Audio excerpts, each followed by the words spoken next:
Hoy hemos venido a Coria del Río, una localidad sevillana bañada por el río Guadalquivir. Su historia está relacionada estrechamente con su cauce. A principios del siglo XVII, Coria del Río se convirtió en un enclave estratégico en la misión de Keicho. Asecura Sunenaga, un héroe de guerra enviado por el señor de Sendai, hizo de embajador entre Japón y España. Incluso Antonio Pigafetta, el cronista de Magallanes en la Armada del Maluco, menciona a Coria del Río cuando salieron de la vecina ciudad de Sevilla rumbo a Sanlúcar de Barrameda para buscar una nueva ruta a las Islas de las Especias. Tanto Coria como Puebla del Río recientemente se han visto azotadas por un nuevo visitante que está acabando con todas las reservas de repelentes de mosquitos. En este vídeo vamos a hacer un análisis completo del virus del Nilo Occidental.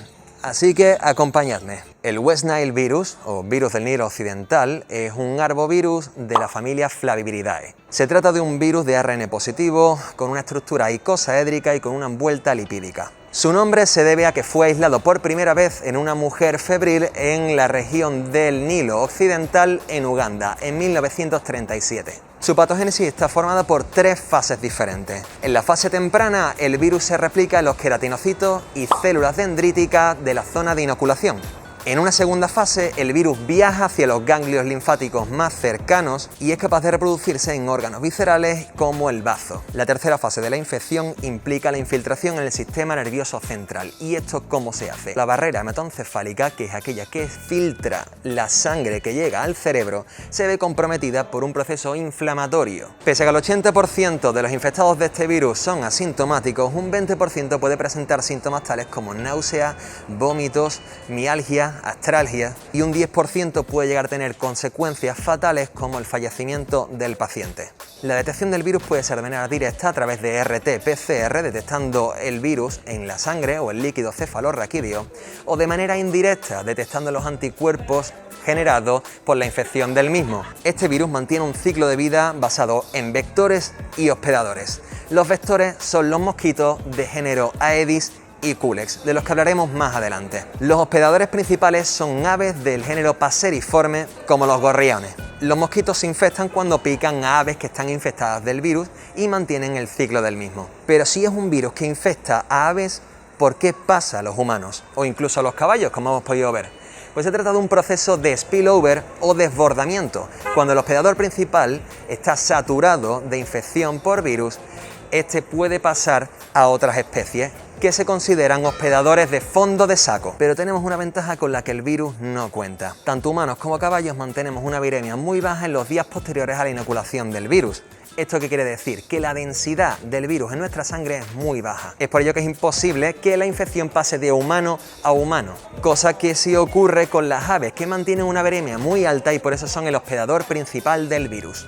El culpable de todo esto, un género de mosquito llamado Culex, presente en las marismas y zonas de humedales del Guadalquivir. De entre todos los Culex que existen, debemos destacar dos principalmente. El Perexigus se encarga de mantener el ciclo entre ave y mosquito y de la infección de los caballos. Y por otro lado tenemos el Culex pipiens, o mosquito común, que es el encargado de transmitir el virus hacia los humanos. Al contrario que otras especies, pipiens mantiene su ciclo reproductivo en zonas de marismas, donde desarrollan su proceso larvario. Desarrollan su actividad principalmente en las primeras horas del día y en el atardecer. Durante el resto del día se mantienen ocultos en zonas de vegetación para protegerse del calor y su capacidad de vuelo está reducida a unos 7 kilómetros del foco reproductivo. La prevención está basada en evitar las picaduras de mosquitos, así como eliminar los criaderos de estos bichitos tan puñeteros. La herramienta fundamental es evitar el contagio, y eso ¿cómo lo hacemos? En primer lugar, teniendo en cuenta que estos mosquitos desarrollan su actividad principalmente en las primeras y últimas horas del día, tenemos que evitar el pasear por esas zonas fluviales y de humedales durante dichas horas. Podemos utilizar una ropa de manga larga y pantalones largos para evitar dejar expuestas zonas del cuerpo propensas a ser picadas. Asimismo, tampoco tenemos que abusar de los perfumes fuertes porque pueden llamar la atención de estos animalitos. Otra de las estrategias fundamentales para evitar la picadura de estos mosquitos es utilizar repelentes basados en el DEET. Este interfiere con los receptores de las antenas y las bocas de los mosquitos que captan el CO2 y el ácido láctico atrayéndolos hacia nosotros. El DDT no los mata, sino los persuade de no posarse sobre nosotros. Y si te estás pensando en por qué no rociamos toda la vereda del río con DDT, tranquilo, porque se trata de un pesticida que se agarra a la cadena trófica y puede acabar afectando a la fauna fluvial. ¿Y había quien se come después los arbures? Los efectos del cambio climático interactúan con las especies exóticas invasoras, fomentando los fenómenos de invasión. Este tipo de fenómenos, como cualquier otro evento en biología, no responde a una única razón. Una de las posibles causas del auge de este mosquito y de los eventos infectivos del virus del Nilo Occidental puede deberse a que hemos tenido una primavera muy lluviosa, sumada a un confinamiento que ha limitado la actividad humana en las zonas donde este mosquito lleva a cabo sus procesos reproductivos. Los mosquitos son muy sensibles a los cambios climáticos, dado que su ciclo reproductivo depende de la temperatura del ambiente. Y esta determina no solo la densidad de los vectores, en este caso los mosquitos, sino su capacidad vectorial o capacidad de transmisión. Otra especie de mosquito involucrada en la transmisión del virus del Nilo Occidental es el género Aedes. Y dentro de Aedes encontramos el Albopictus, que es el que todos conocemos como mosquito tigre. Tenemos el Aedes japonicus y Aedes aegypti.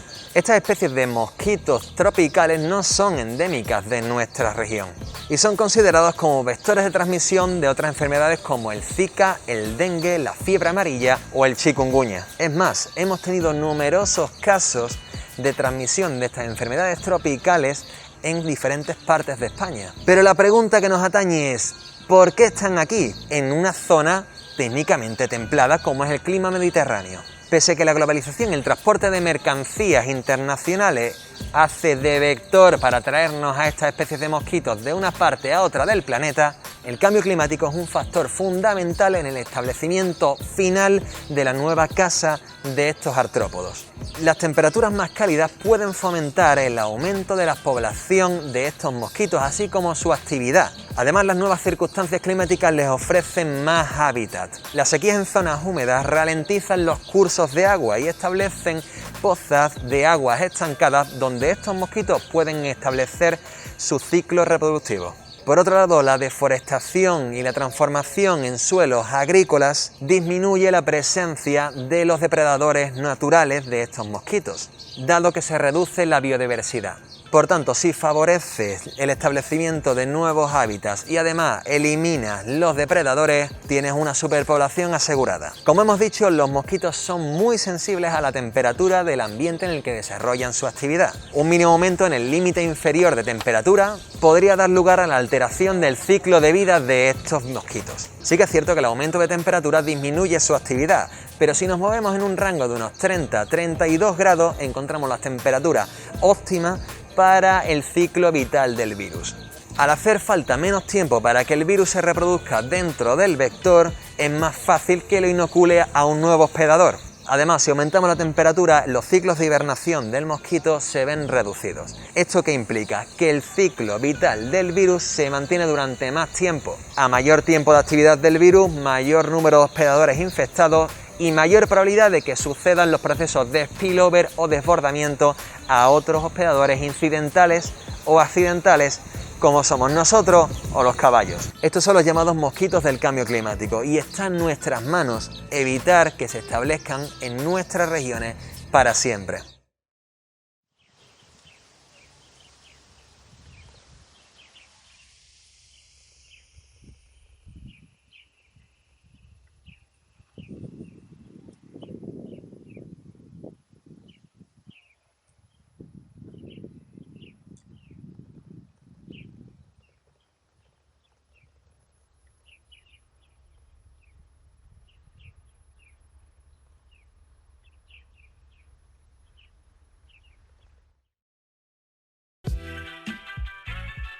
¿Cómo era la palabra?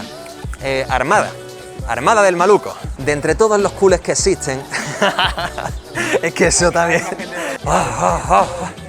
Venga, y si te estás preguntando por qué no cogemos... Pues yo, que se me está posando aquí, carajo, a ver si se pasa un mosquito. Repito eso desde el principio.